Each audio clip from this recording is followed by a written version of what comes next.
Hello, my name is Logan Lagazo, and this is my Economics 130 presentation plus essay titled Funding Futures: The Economics of Financial Incentives Bettering Student Academic Performances, better known as Getting Paid for Your Grade. Reflecting on my K-12 experience, I consider how financial incentives might have influenced my academic performance.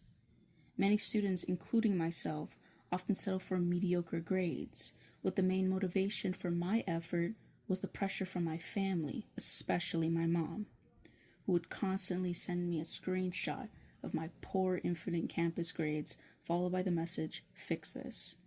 She constantly made me strive for better results, and without that pressure, I might have been too apathetic to try and bring value to my life. After graduation, I began to understand the significance of money and the importance of financial literacy, the ability to understand money processes being super crucial. Currently, around 50% of adults in the United States are financially illiterate, with 71% believing otherwise.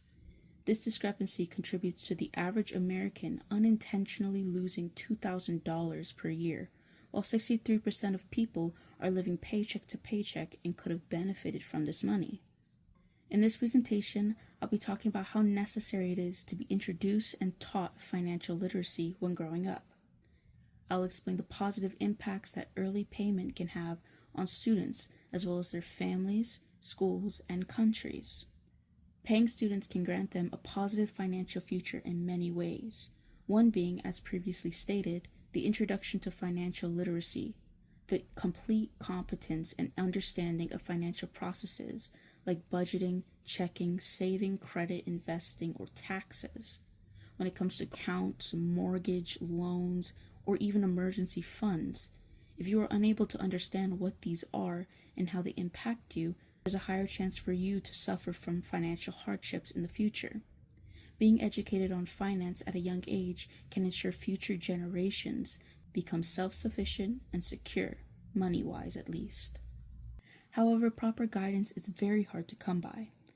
As we get older, trust becomes overridden with ill intentions and expanding competition, with 48% of economic advisors having been involved in financial misconduct, yet are currently active and executing transactions over accounts of individuals and households.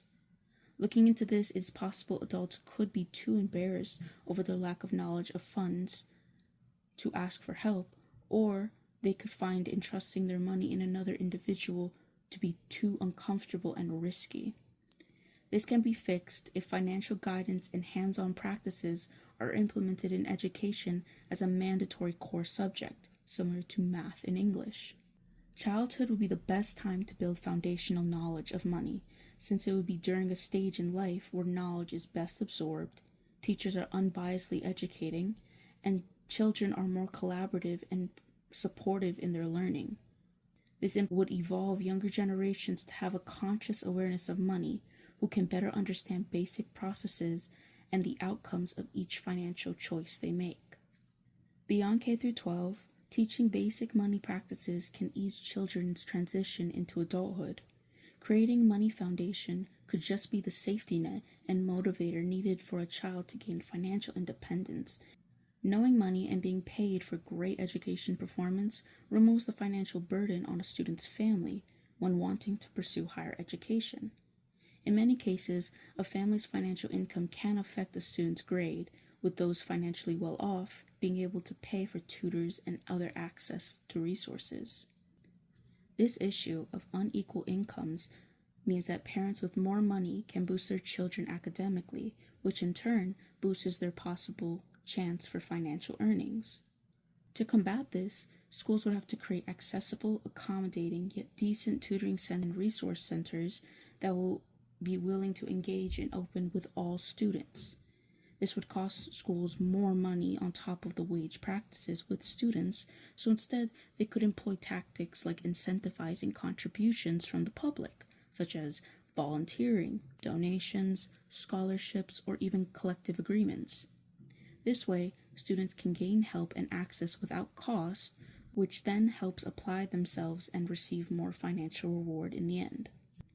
Along with easing the pressure of transitioning into an adult, it also eases their personal and family finances.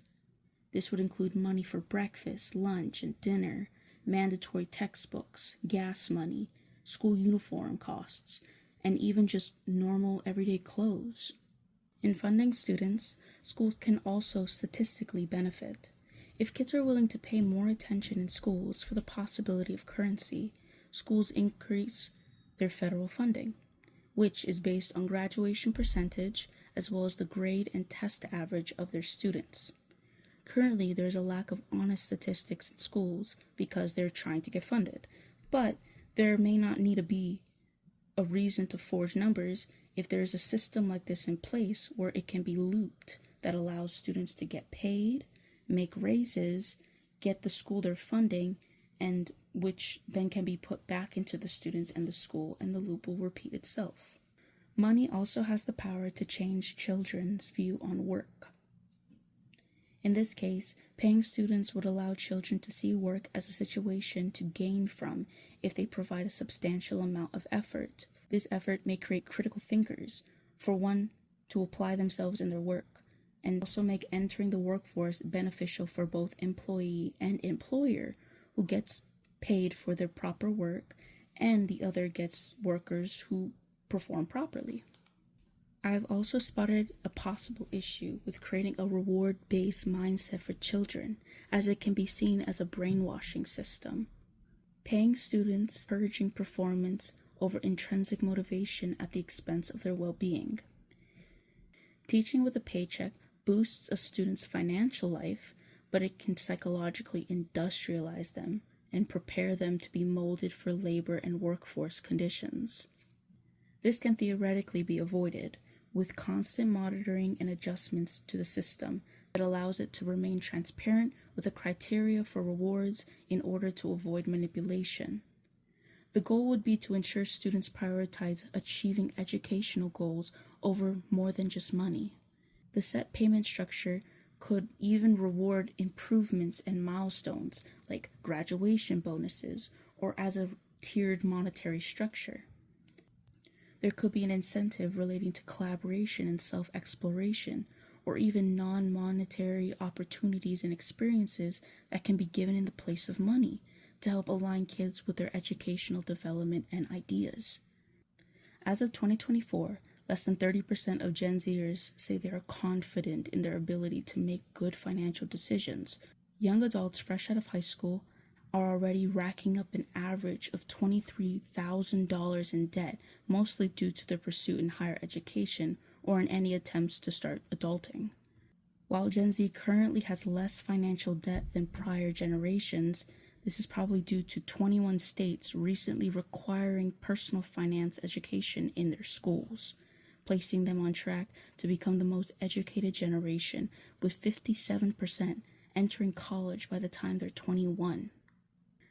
However, older generations are in more debt than Gen Z due to interest from past loans and possibly that they have to pay for their children's college education by co-signing student loans as well, leaving them with over $40,000 in debt till this day and into their retirement. No matter the generation, the financial baggage of debt stunts 45% of borrowers who respond by delaying major events in their life, such as stalling on purchasing their house or stalling on starting their family, all due to their lingering student debt. In the end, students need to be financially involved from the get-go to survive in this world, and providing some value to their work with income may just be the first step.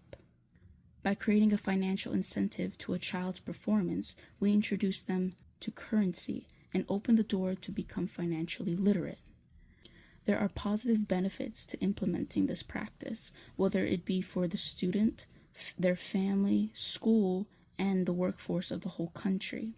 By preparing students with essential financial knowledge, we can end financial misunderstandings that create future hardships, and we can create a more informed and responsible society.